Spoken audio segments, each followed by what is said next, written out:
Hi అండి, నమస్తే. నేను మీ Lakshmi. Welcome to Lakshmi kitchen. ఈరోజు మన వీడియోలో వెజిటేబుల్ రవ్వ కిచిడి ఎలా చేసుకోవాలో చూద్దామండి. చాలా టేస్టీగా చాలా బాగుంటుంది. ఇది మనకు బ్రేక్ఫాస్ట్లా కానీ, నైట్ డిన్నర్లా కానీ, లంచ్ బాక్స్కి పెట్టడానికి కూడా చాలా బాగుంటుందండి. క్విక్గా అయితే చేసేసుకోవచ్చు అండ్ హెల్తీగా మనం వెజిటేబుల్స్ అన్నీ కూడా వేసుకొని చేసుకుంటున్నాం కదా, ఆరోగ్యానికి కూడా చాలా మంచిదండి. అప్పుడప్పుడు ఇలా చేసుకొని తింటే చాలా బాగుంటుంది. పిల్లలు కూడా వెజిటేబుల్స్ తినడానికి కష్టపడుతూ ఉంటారు కదా, ఇలా కానీ చేసి పెట్టారంటే టేస్టీగా చాలా బాగుంటుందండి. పిల్లలు కూడా ఇష్టంగా తింటారు. ముందుగా మన ఛానల్ని ఫస్ట్ టైం చూస్తున్నట్లయితే ప్లీజ్ లైక్ చేయండి, సబ్స్క్రైబ్ చేసుకోండి. వీడియోని స్కిప్ చేయకుండా ఎండ్ వరకు చూడండి. నెక్స్ట్ ప్రాసెస్లోకి వెళ్ళిపోదామా. ముందుగా స్టవ్ ఆన్ చేసుకొని కడాయి పెట్టుకోవాలండి. కడాయిలోకి నేను ఈ గ్లాస్తో 2 గ్లాసులు రవ్వ తీసుకుంటున్నాను. మనం ఉప్మా చేసుకుంటాం కదండి, సూజీ రవ్వ, అది తీసుకుంటున్నాను.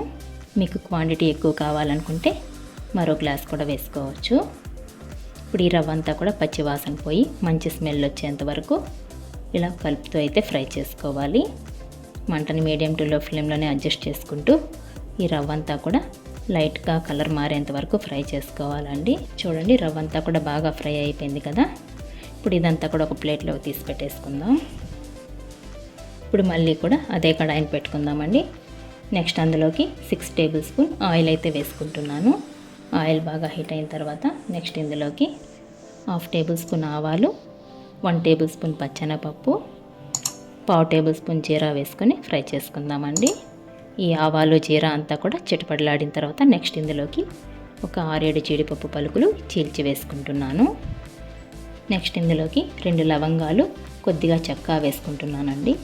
మీకు కనుక ఈ ఫ్లేవర్ నచ్చకపోతే స్కిప్ చేసి కూడా చేసుకోవచ్చు. ఇవన్నీ కూడా లైట్ గోల్డ్ షేడ్ వచ్చే వరకు ఫ్రై చేసుకుందాం.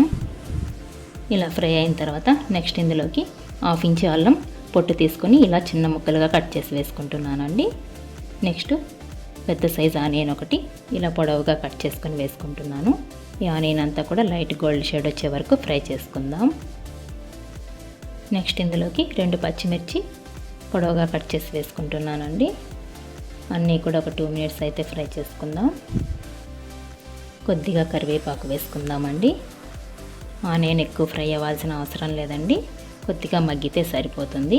ఒక 2 మినిట్స్ అయితే ఫ్రై చేసుకోవాలి. నెక్స్ట్ ఇందులోకి సన్నగా కట్ చేసి పెట్టుకున్న tomato and carrot and beans వేసుకుంటున్నానండి. ఇవన్నీ కూడా నేను ముందుగానే కట్ చేసి పెట్టుకున్నాను. ఇవన్నీ కూడా వేసుకొని ఒక 2 మినిట్స్ అయితే ఫ్రై చేసుకుందాం. నెక్స్ట్ ఇందులోకి ఫ్రెష్ బఠానీ కొద్దిగా వేసుకుంటున్నానండి. మనకి ఈ కిచిడీకి ఫ్రెష్ బఠానీ చాలా టేస్ట్ని ఇస్తుంది. చాలా చాలా బాగుంటుందండి, ఆరోగ్యానికి కూడా చాలా మంచిది. నెక్స్ట్ ఇందులోకి 1/2 టేబుల్ స్పూన్ పసుపు, 1/2 table spoon red chilli powder వేసుకొని కలుపుకుంటూ ఫ్రై చేసుకుందాం. ఇలా వెజిటేబుల్స్ అన్నీ కూడా కొద్దిగా సాఫ్ట్గా మగ్గేంత వరకు ఫ్రై చేసుకోవాలండి. నెక్స్ట్ ఇందులోకి మన టేస్ట్కి తగ్గ సాల్ట్ వేసుకుందాం. వెజిటేబుల్స్ అంతా కూడా బాగా మగ్గాయి కదా. నెక్స్ట్ ఇందులోకి మనం ఏ గ్లాస్తో అయితే రవ్వ తీసుకున్నామో అదే గ్లాస్తో వాటర్ అయితే తీసుకోవాలి. 1 గ్లాస్ రవ్వకి 3 గ్లాస్ వాటర్ అయితే తీసుకోవాలండి. టోటల్గా అయితే నేను 6 గ్లాసులు వాటర్ అయితే తీసుకుంటున్నాను. ఇప్పుడు అంతా కూడా ఒకసారి కలుపుకొని టేస్ట్ చెక్ చేసుకుందామండి. నాకంతా కూడా కరెక్ట్గా సరిపోయిందండి. ఇప్పుడు క్లోజ్ చేసుకొని ఈ ఎసరంతా కూడా తెల్ల మరిగేంత వరకు మరిగించుకుందాం. అంతా కూడా బాగా మరుగుతుంది కదండి. నెక్స్ట్ ఇందులోకి మనం ఫ్రై చేసి పెట్టుకున్న రవ్వ వేసుకొని ఉండకట్టకుండా ఇలా కలుపుతూ అయితే కంటిన్యూస్గా కలుపుతూ ఉండాలి.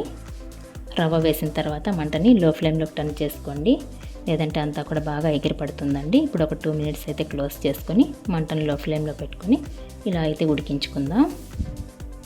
మధ్య మధ్యలో ఓపెన్ చేసుకుంటూ కలుపుతూ ఉండాలండి, లేదంటే అడుగంటేస్తుంది. క్లోజ్ చేయకపోతే స్టవ్ పైన అంతా కూడా పడుతుందండి.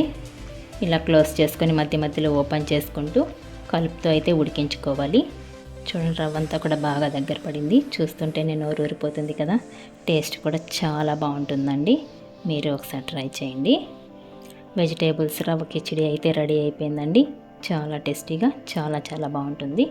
ఇప్పుడు స్టవ్ ఆఫ్ చేసుకొని సర్వింగ్ ప్లేట్లో పెట్టుకొని సర్వ్ చేసుకున్నామంటే చాలా టేస్టీగా ఉంటుంది. ఇలా చేసుకున్న రవ్వ కిచిడీని పల్లీ చట్నీతో కానీ పుదీనా పచ్చడితో కానీ సర్వ్ చేసుకున్నామంటే చాలా చాలా బాగుంటుంది. పల్లీ చట్నీ వీడియో కూడా మీకు నేను డిస్క్రిప్షన్ బాక్స్లో ఇస్తానండి, ఒకసారి చెక్ చేసుకోండి. ఇలా చేసుకున్న ఈ కిచిడి బ్రేక్ఫాస్ట్లా కానీ నైట్ డిన్నర్లా కానీ లంచ్ బాక్స్లో పెట్టడానికి కూడా చాలా బాగుంటుందండి. టేస్ట్ అయితే ఎక్సలెంట్గా ఉంటుంది. మీరు ఒకసారి ట్రై చేయండి, మీకు ఎలా వచ్చిందో కామెంట్ చేయండి.